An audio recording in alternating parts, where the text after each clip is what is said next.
over here. Welcome back. If you've made it this far in the series, you're ready for more advanced analysis methods. In episode 6, we filtered data to focus on a specific month and location during the Vietnam War. Today, in episode 7, we'll use additional analytical tools in QGIS to better understand the war. And we'll refine our symbolization to more clearly tell the story behind the data. Turning a DEM, digital elevation model, into contour lines is up first. In Vietnam, terrain shaped everything: movement corridors, artillery placement, lines of sight, and so on. Sometimes, contour lines communicate terrain more clearly than a topographic color palette does, especially when analyzing military operations. Converting a DEM to contour lines in QGIS is a two-step process.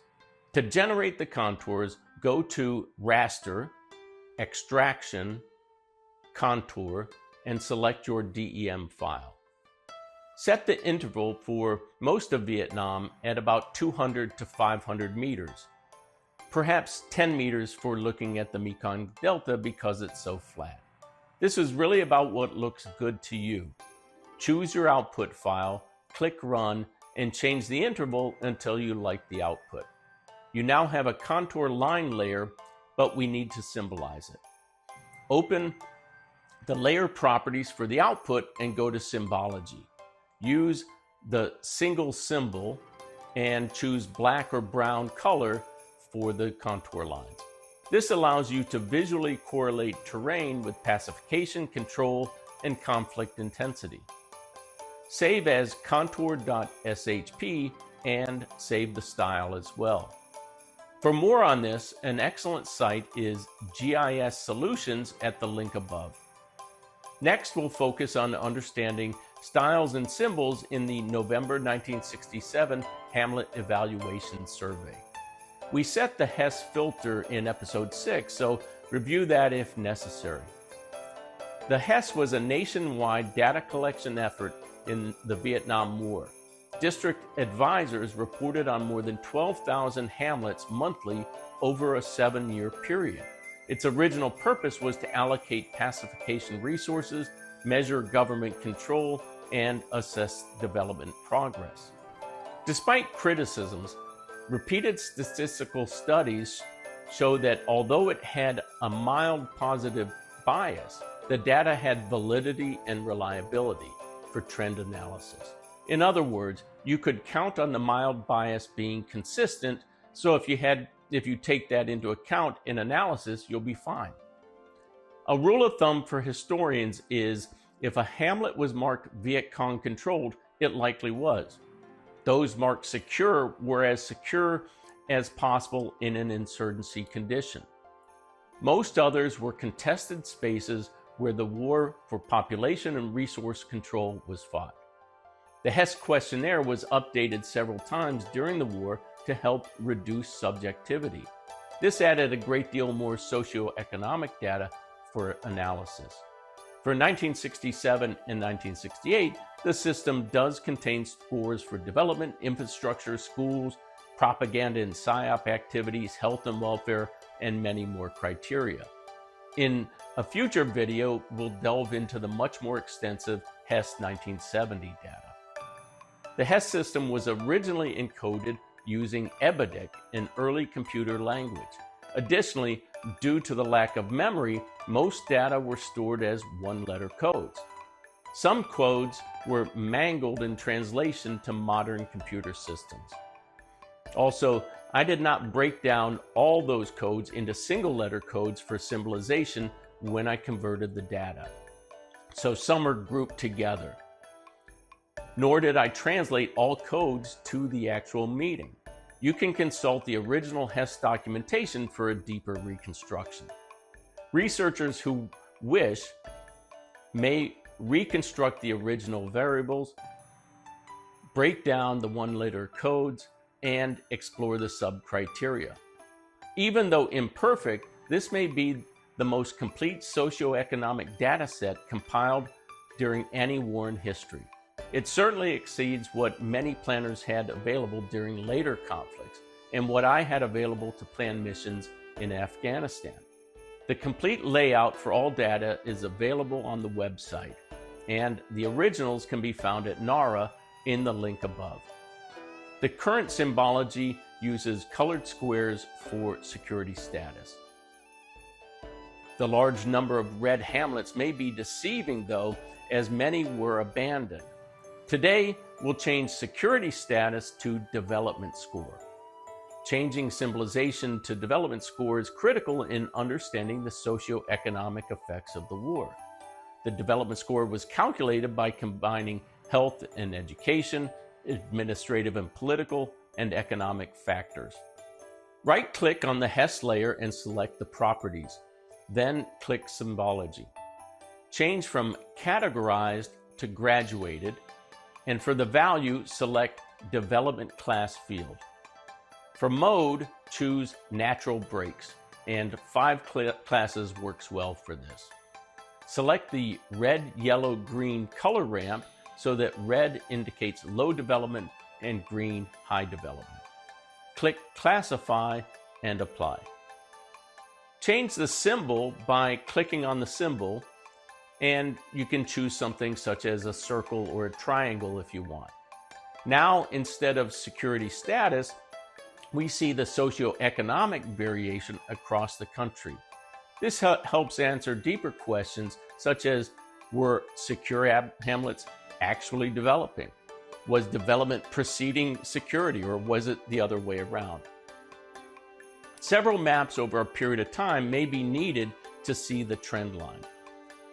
Layer stacking allows side-by-side interpretation and is the strength of GIS over the Vietnam-era computers.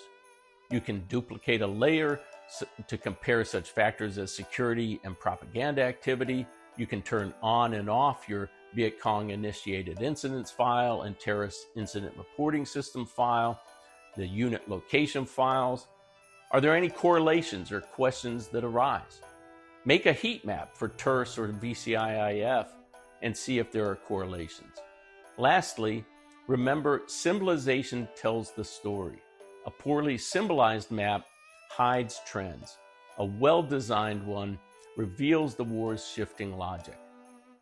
Playing with fonts, line colors, thickness, and symbols can help you spot anomalies between hamlet status and Viet Cong activity. To add labels, go to the Contours Layer Properties Label tab. Now select Single Label. For the value, pull down to ELEV for elevation, select the buffer and checkmark. For placement, select Curved and click Online, and then uncheck Above Line. When you click Apply, you should see the elevations on the contour lines. Let's do the same with units. On the Southeast Asia Friendly Forces file properties, go to Label and choose Rule-Based Label this time. Build the rule using the Field and Values tab. Double-click Country of, click the parallel lines, click the \n, click the parallel lines, and then click Unit Name. Next, click Buffer and check Draw Buffer. Now click OK. You should see a label for each unit showing the country and below that the unit name.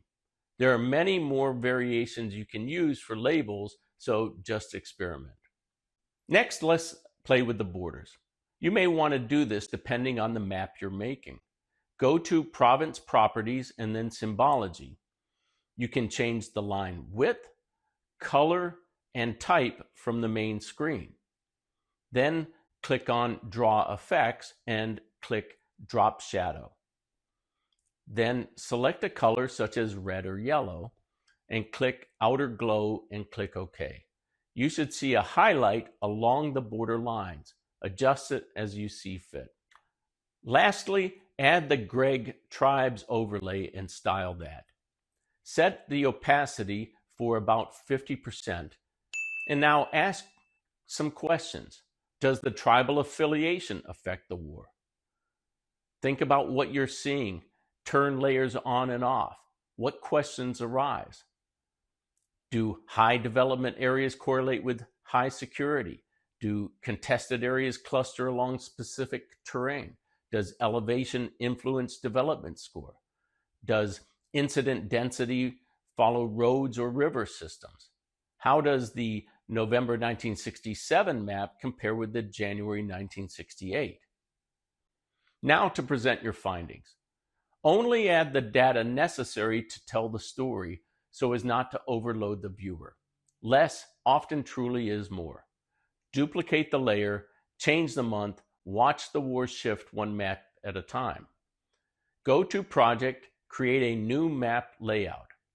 Add the map and then the basic items, the title, map explanation, legend, scale bar, and north arrow. Adjust them all as you see fit based upon video 5. Now lock the map so it does not change and go back to the layers panel.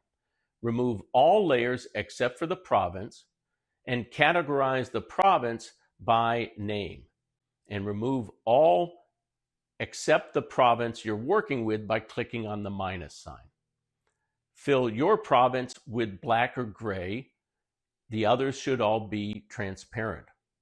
Zoom out so you see the entire country and go back to the map layout page.